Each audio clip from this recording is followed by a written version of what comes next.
Let me go, father. Please, I can't do this anymore. Go where? My child? There's nowhere for you to run. The room was cold. Chinaza sat on the bare floor, her knees pulled to her chest, trembling fingers clutching the pregnancy test. Two bold lines stared back at her, confirming what she had feared the most. Her breath came in sharp, panicked gasps. The dim light from the flickering candle barely reached the corners of the room, casting eerie shadows on the walls. A Bible sat untouched on the small wooden table beside her, but even its presence did nothing to ease the overwhelming dread in her chest. Tears blurred her vision as she wiped her face with the back of her hand. How had this happened? How had she let it come to this? The memories flooded her mind, hitting her like waves crashing against the shore. His voice, his touch, his whispered assurances that everything was fine. She had trusted him. She had believed him. But now, she was alone, broken, and carrying a secret too heavy for her young heart to bear. Her fingers gripped the pregnancy test tighter, her knuckles turning pale. A tear fell onto the strip, soaking into the plastic. The weight of it all settled in her chest, suffocating her. If her mother found out, if the church knew, if anyone knew, it would be the end of everything. A knock at the door made her flinch. She quickly wiped her face, shoving the test into the folds of her skirt. Her mother's voice came from the other side. "Chinaza, are you okay?" Her voice was thick with worry. Chinaza swallowed hard, forcing her voice to stay steady. "I'm fine, Mama." There was a pause, then the sound of footsteps retreating down the hallway. She exhaled shakily, pressing her forehead against her knees. She wasn't fine. She was far from fine. The memories wouldn't leave her. That dimly lit parish room, the wooden furniture, the way the candlelight had flickered against the walls. The way Father Damien's grip had tightened around her wrist, his expression unreadable. She had pushed against him, her heart pounding with fear, but his strength overpowered her. His white cassock had made him look so holy, so untouchable, but he was nothing like the man she had believed him to be.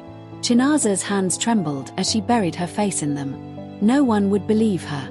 He was a priest, a man of God. And she was just a girl. She pulled her knees tighter against her chest, wishing she could disappear. Chinaza sat in silence, her mind a storm of thoughts. She wanted to scream, to cry out for help, but her voice was trapped in her throat. Who would listen? Who would believe her over a man like Father Damien? She could still hear his voice, the smooth, reassuring tone that had once felt like comfort but now burned her ears like poison. "You're special, Chinaza. God has a plan for you." Her stomach twisted in disgust. Was this part of God's plan? Her hands clenched into fists against her skirt. She could still feel his grip on her wrist, how firm it had been that night in the parish room.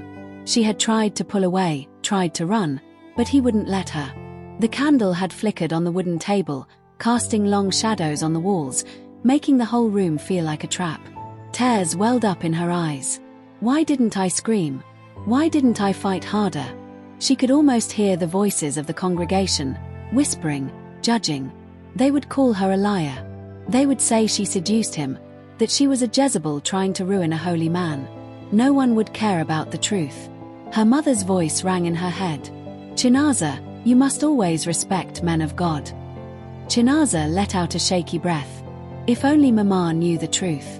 The door creaked open, and Maman Kechi stepped in. Her mother's eyes narrowed, taking in Chinaza's swollen face and red-rimmed eyes. "Why are you crying?" Chinaza shook her head, looking down.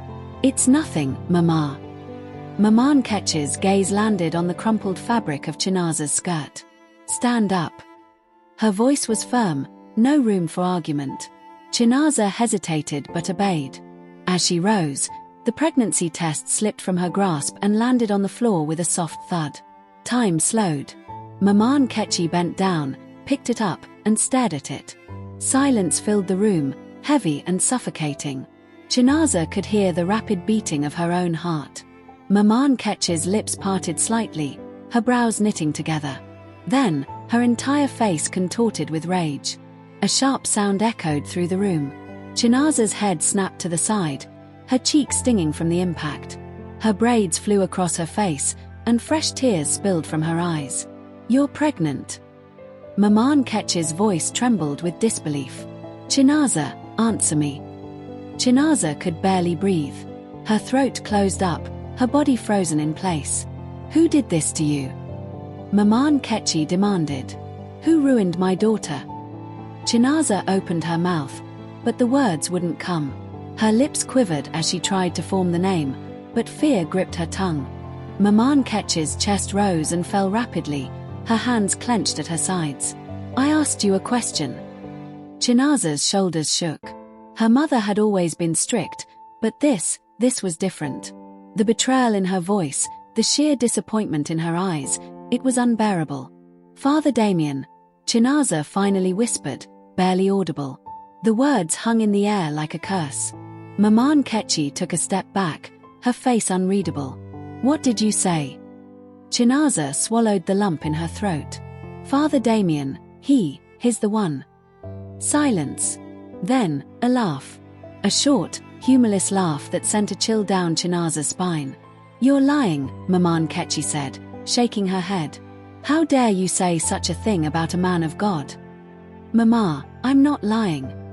Chinaza pleaded, desperation clawing at her chest.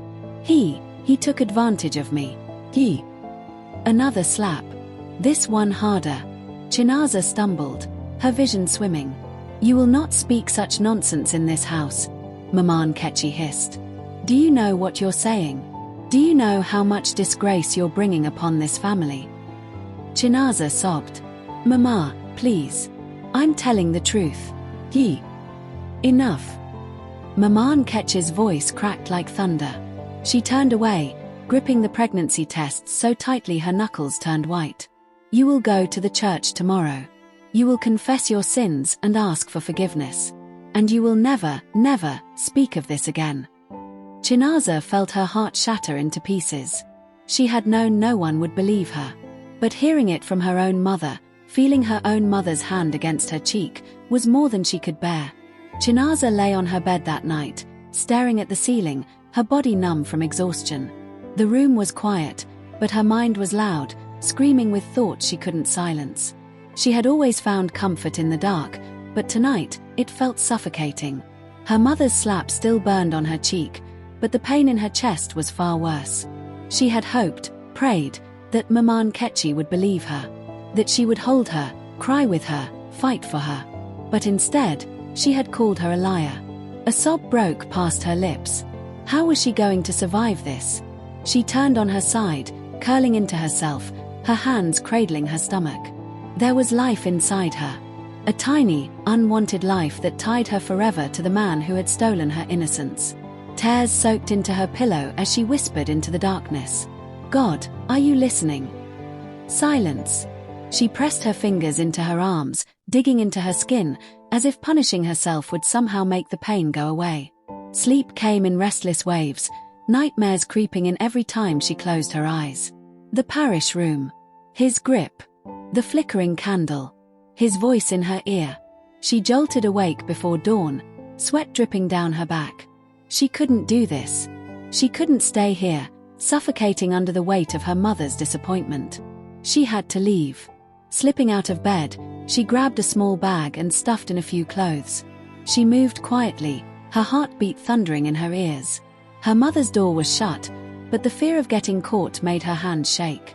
She stepped outside, the early morning air cold against her skin. The streets were empty, the world still asleep. She had nowhere to go. No plan. But she would rather be lost in the world than be trapped in a place where no one believed her. She walked and walked, the sun slowly rising, washing the town in golden light. Her feet ached, but she didn't stop. She didn't know where she was going. She only knew she couldn't go back. Chinaza kept walking, her legs trembling with exhaustion, but she didn't stop. She didn't know where she was going. She only knew she had to get away. Away from the house where her mother's hands had left burning marks on her skin. Away from the whispers of the congregation that would call her a liar. Away from the man who had ruined her life and still stood on the altar, preaching about righteousness. Her feet led her to the only place she had ever known as a second home, the church. But she didn't step inside. She stood at the entrance, staring up at the towering building, her heart pounding in her chest. Why was she here? Her mind told her to leave, to run far away and never look back. But her body refused to move. Maybe she was hoping to see him, to demand an answer.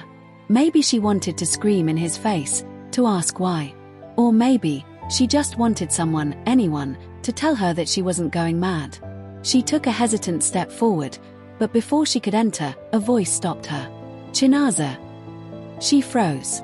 It was Sister Agnes, the nun who had always been kind to her. Sister Agnes stepped closer, frowning. What are you doing here so early? Her gaze softened when she noticed the tears dried on Chinaza's cheeks, the way her shoulders trembled as if she had been carrying a weight too heavy for her young frame. My dear, what's wrong? Chinaza opened her mouth, but no words came out. Tears spilled down her face, and before she knew it, she collapsed into Sister Agnes's arms, sobbing uncontrollably. The nun held her tightly, gently stroking her back.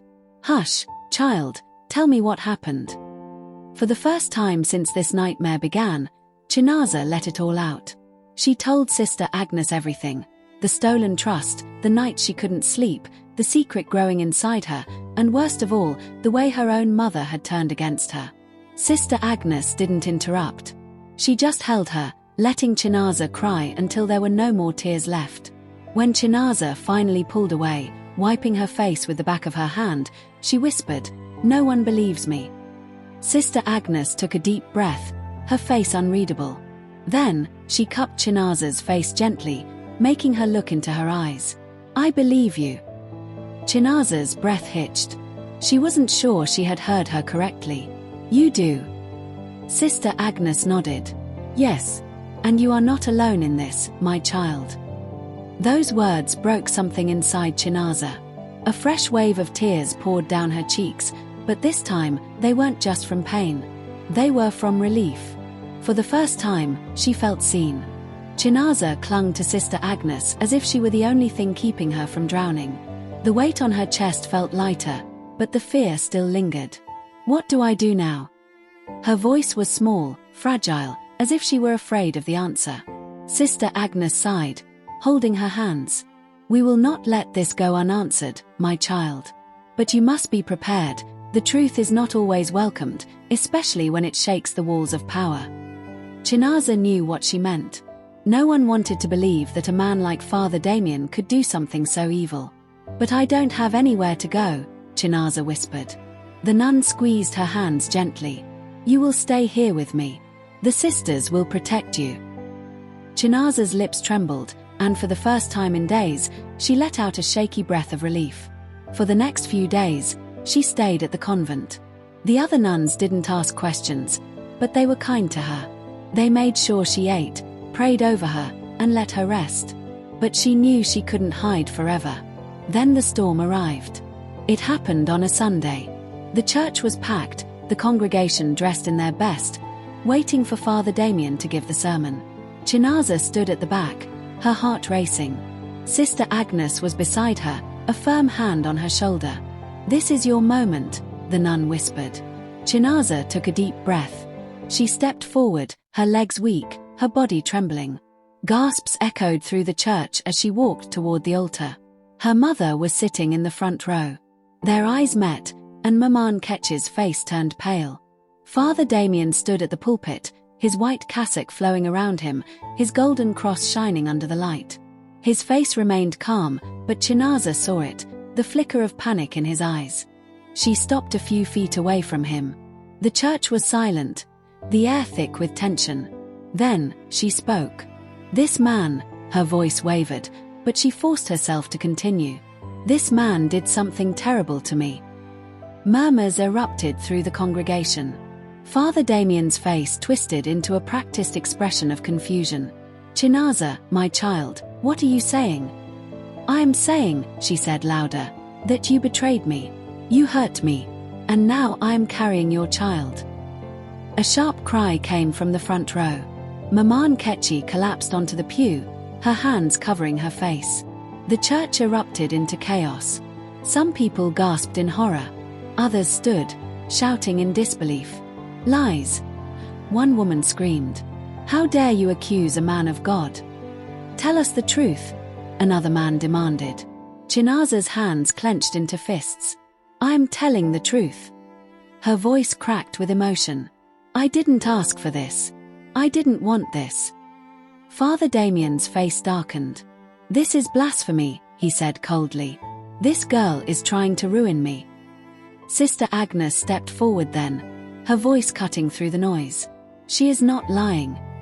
The church fell into stunned silence. "I believe her," Sister Agnes continued, "and I will not stand by while a child suffers in silence." The weight of her words sent ripples through the crowd. The head priest, an older man with graying hair, stood from his seat. "Father Damien," he said slowly, his face unreadable, "step down from the altar." Father Damien's composure wavered for the first time. "You cannot be serious." "The church will investigate this matter," the head priest said firmly. "But until then, you will remove your cassock." A hush fell over the room. The color drained from Father Damien's face. He looked around as if searching for someone to save him, but the murmurs had changed. People were no longer defending him. A moment later, two other priests stepped forward. One reached for his golden cross, unhooking it from around his neck. The other unfastened the buttons of his cassock. The fabric slipped from his shoulders, pooling at his feet. And just like that, the man who had once been untouchable stood in disgrace before the very people who had once worshipped him. Chinaza let out a breath she hadn't realized she was holding. It wasn't over. Not yet. But for the first time, she felt hope. She had spoken. She had been heard. And now, the world knew the truth. Chinaza stood frozen, her breath uneven, watching as Father Damien's cassock lay crumpled at his feet. The church, once filled with praise and worship, was now swallowed by a deafening silence. Maman Kechi still sat on the pew, her hands gripping the fabric of her wrapper as if holding on to the last bit of control she had over this nightmare. Her lips trembled, eyes darting between Chinaza and the disgraced priest. Then, someone in the crowd scoffed. All this because of a girl's lies. The words sliced through Chinaza's chest like a knife. An older man stood, shaking his head. "A man of God cannot do this. This girl must be looking for attention." Another woman's voice rose in support. "Do you know how many lives this priest has saved? How many miracles he has performed? And now this little girl wants to destroy him." Chinaza felt her knees buckle. Even now, they didn't believe her. Even with everything laid bare, some still chose to defend him. Tears burned behind her eyes, but she refused to let them fall. Sister Agnes, standing beside her, stepped forward. "Are you all blind?" Her voice thundered, shocking the room into silence. "Have you forgotten who we are supposed to be? We are not called to worship men, we are called to seek the truth." Some people lowered their heads in shame, but others remained unmoved. Chinaza turned to Father Damien, her voice shaking but firm. "Say something." He didn't. His hands clenched into fists, his jaw tightening as he stared at the ground, refusing to meet her gaze. That silence told her everything. He wasn't going to fight for his innocence, not because he was noble, but because he knew he couldn't deny the truth. The head priest sighed heavily. "Father Damien, you will be placed under immediate suspension until further investigations." Investigations? A deep voice boomed from the back. All heads turned. It was Chinaza's uncle, a man built like a warrior, his eyes dark with fury. He marched forward, his feet heavy against the church floor. "No need for investigations. We all know what must be done." Before anyone could react, he lunged at Father Damien. A loud crack echoed through the church as his fist connected with the priest's face. Gasps erupted. People scrambled to intervene, but not before another punch landed. Father Damien stumbled back, blood trickling from the corner of his mouth. For the first time, fear flickered in his eyes. "Enough!" the head priest bellowed. It took several men to pull Chinaza's uncle away, but even as he was restrained, he roared, "He destroyed her life. And you want to investigate?" The tension in the room thickened. The police arrived minutes later, escorted by church elders who had called them in secret. They didn't hesitate, they handcuffed Father Damien on the spot. His face was no longer unreadable. It was the face of a man who had finally realized his power had run out. Outside, the sky had turned grey, the wind howling as if mourning alongside Chinaza.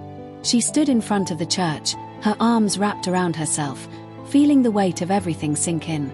Mama Nkechi stood a few feet away, her face unreadable. Chinaza waited for her mother to say something. Anything. But all Mama Nkechi did was shake her head. Then, she turned and walked away. Chinaza's heart shattered. Even after all of this, she was still alone. Tears blurred her vision, but then a warm hand rested on her shoulder. "Sister Agnes. I'm here," she whispered. "You are not alone." For the first time, Chinaza believed her. And as she turned her gaze to the path ahead, she realized her story wasn't over. This was just the beginning. Chinaza stood outside the church, the cool wind brushing against her skin. Her mother had walked away without a word, leaving her standing alone. The sting of that moment was worse than all the whispers, worse than the slap, worse than the doubt. She wiped her eyes, her heart heavy. She had always been told that a mother's love was unconditional, but at this moment, she felt abandoned. Sister Agnes stayed beside her, offering silent comfort. "Where will you go now?" she asked gently.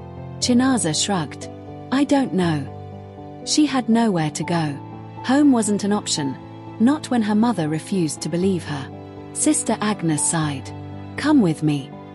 Chinaza hesitated. "To where?" "There's a shelter for young girls in difficult situations. You'll be safe there." The thought of going somewhere unfamiliar scared her. But staying here, staying where everyone doubted her, where she would face shame and rejection, was worse. She nodded. "Okay."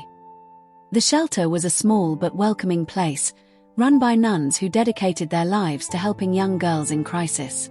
Chinaza was given a room, a modest space with a single bed, a small table, and a window that overlooked a quiet courtyard. That night, she lay on the bed, staring at the ceiling. Everything had changed. She had lost her mother's trust. She had lost the life she once knew. And now, she had to face a future she never planned for. Her hand instinctively went to her stomach. A child. Father Damien's child. Tears welled in her eyes, and she let them fall silently. Days passed. Then weeks. News of Father Damien's arrest spread throughout the community. Some people were outraged, demanding justice. Others defended him, refusing to believe he was capable of such a thing. The church was divided. Mama Nkechi refused to visit her. Even when Sister Agnes tried to talk to her, she wouldn't listen. "She's lying," she had said coldly. "That man is a priest. He would never do such a thing." Chinaza stopped hoping for her mother's support after that. She focused on surviving. The nuns helped her see a doctor. They provided her with counseling. They gave her a safe space to heal. But the wounds inside her were deep. Every time she closed her eyes, she saw Father Damien's face. She heard his voice, whispering the same lies. "No one will believe you." He had been right, at least for a while. But now, he was behind bars. And Chinaza. She was still standing. Months passed, and her belly grew. One afternoon, as she sat under a tree in the courtyard, she heard footsteps behind her. She turned. Mama Nkechi stood there. Chinaza's breath caught in her throat. Her mother looked different.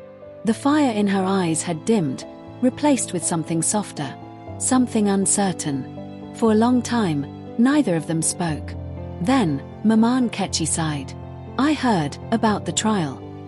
Father Damien had been sentenced to years in prison. The evidence had been undeniable. And yet, it had taken this long for her mother to face the truth.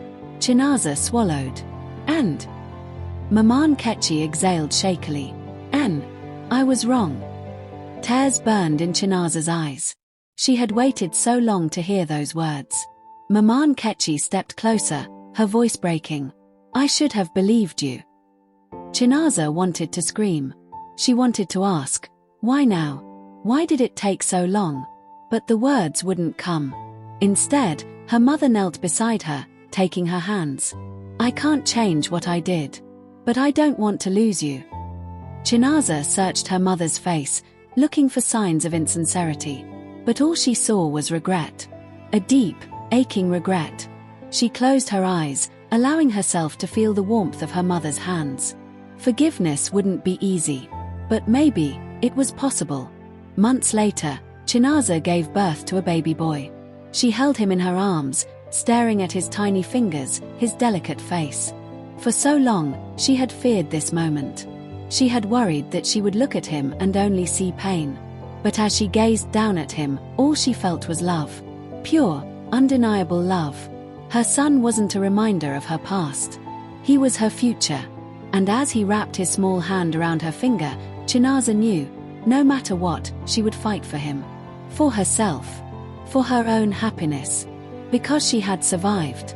And now, it was time to live.